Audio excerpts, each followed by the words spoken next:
today I am going to take you around our homeschool room and give you an updated tour. Welcome to this House of Walls. My name is Ashley, and on this channel I love to share all things homeschooling and books.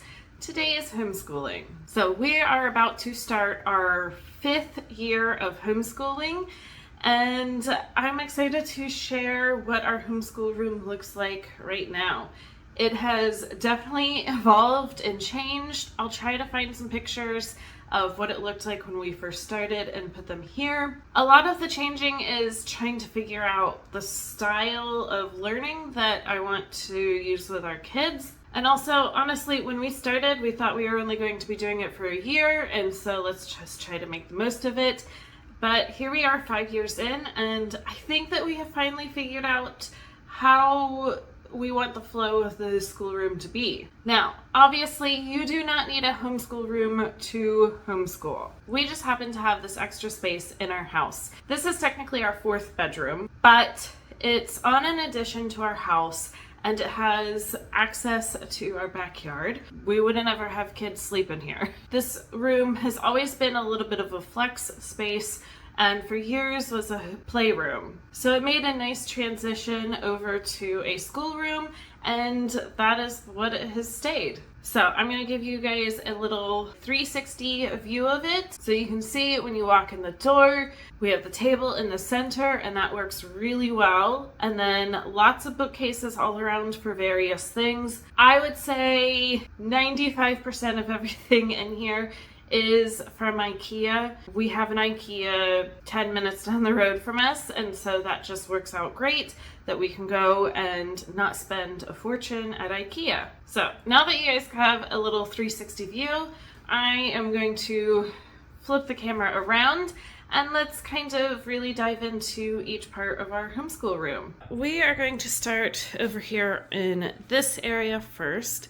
This is what would technically make this a 4-bedroom house because this actually was a closet. You can see the railing is still at the top for the doors. Years ago, we decided to not have it a closet anymore and put a bookcase in it, and it has worked great. So I'll start over here first. These are all shelves from IKEA that I actually bought years ago before we had an IKEA, and I painted them and have always used them for books for my kids. And so this has been wonderful to just kind of display books that we're reading or some picture books that we want to use and things like that. And then in the actual closet space, we have our clock and our big bookcase. So this holds all of our picture books and any kind of extra books that we might not be actively using. So I'll go shelf to shelf. So these two hold just our regular picture books. Yes, my kids are getting older and they don't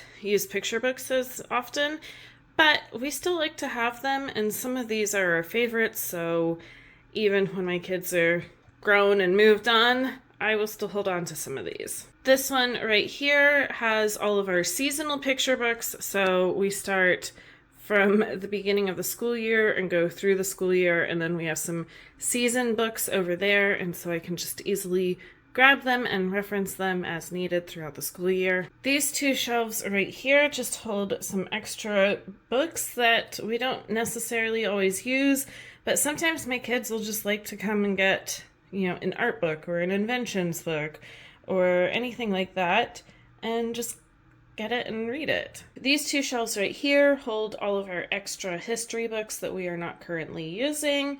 So again, my kids will just kind of come and get one and want to read more about World War II and come and get one about it. Then this one here holds our Harry Potter illustrated books and some more like geography kind of books and things like that. Last two shelves that hold books, these are all of our science reference books that we're not using. And then at the bottom of the bookcase, I have a bunch of cubbies.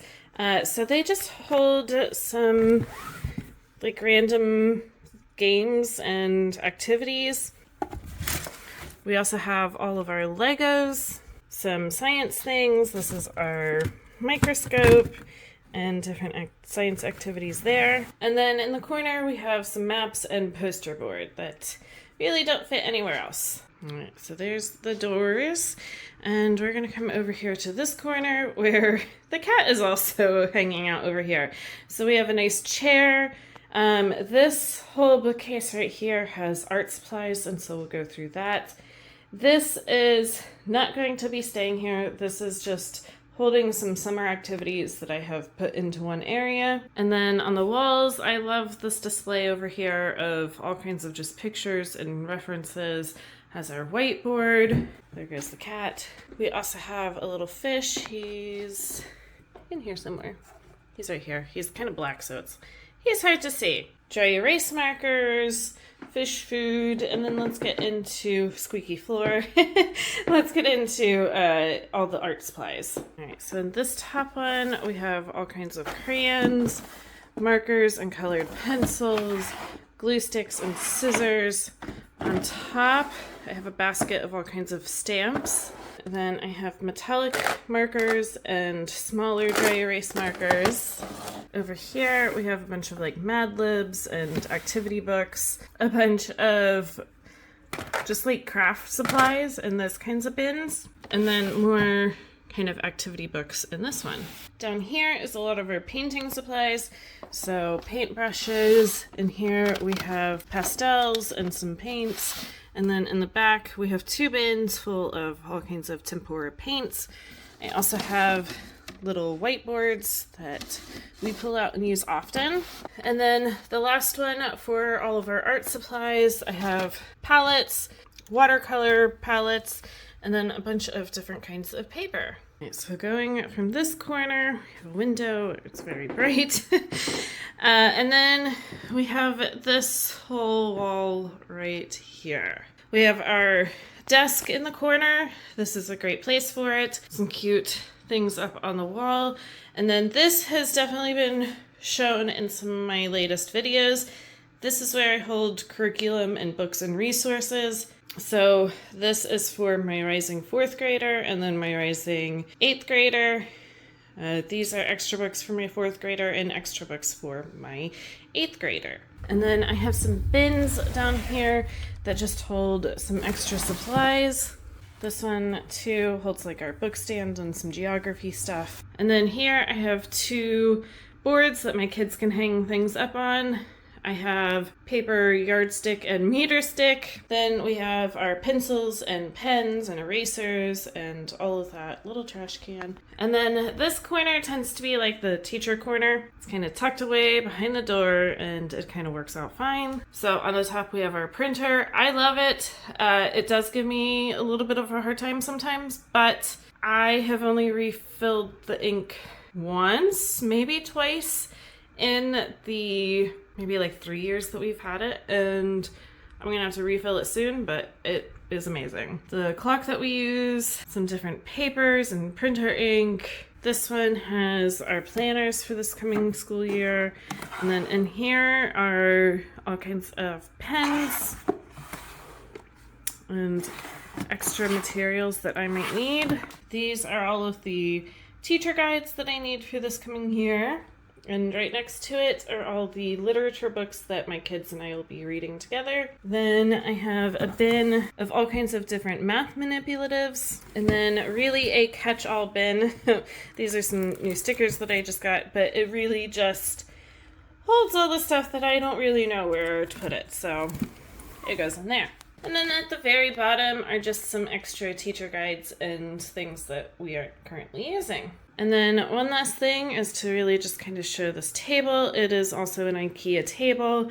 The only thing really furniture-wise that isn't IKEA might be that desk chair and this rug.